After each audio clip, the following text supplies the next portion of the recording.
ادوکات شناخته تاجیک بزرگمیر یوروف و 5 محبوس دیگر را صبح 24 نوامبر سال 2022 از محبس نو واقع در کنار شهر وحدت به محبس پوشیده انتقال دادند.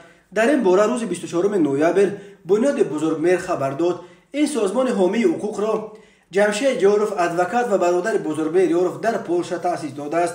مقامات تا کنون این خبر را شرح ندادند، ولی بنیاد بزرگمیر می نویسد که بنا به اطلاع آنها بزرگمیر یوروف که روز 15 نوامبر برای ارفای بقیده ماموران زندان 9 سزا در حق پرزیدنت تاجیکستان برای 15 روز به کارسر یا حجره جریمه‌ای محکوم شده بود، در آنجا مورد شکنجه قرار گرفته. در نتیجه شام 23 نوامبر او را از کارسر به بیمارخانه بردند. صبح 24 نوامبر بزرگمیر یوروف و باز 5 محبوس دیگر را که نامه‌شان هنوز معلوم نیست به محبس پوشیده انتقال دادند. مکان دقیق بود و باش آنها هنوز معلوم نیست. رهبران زندان و نمایندگان وزارت عدلیه درباره انتقال محبوسان به خویشاوندان آنها یگان معلومات ندادند.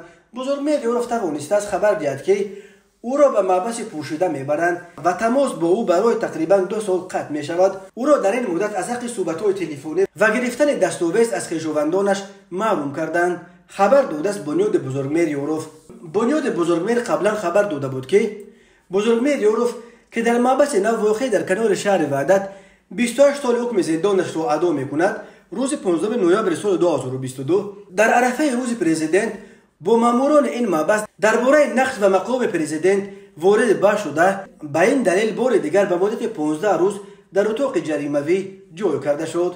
سازمان‌های حامی حقوق بشر از جمله هیومن رایتس واچ، عفو بین المللی و کمیته هلسینکی نروژ نیز بزرگمیر یوروف را محبوس سیاسی عنوان می‌کنند و چندین بار از حکومت تاجیکستان رهایی به قید و شرط او و دیگر وکیلان مدافع زندانی را طلب کردند. اما مقامات تاجیکستان گفتند که در قانونگذاری تاجیکستان تغییر حکم دادگاه بر اساس توصیه‌های سازمان‌های بین المللی پیش بینی نشده است.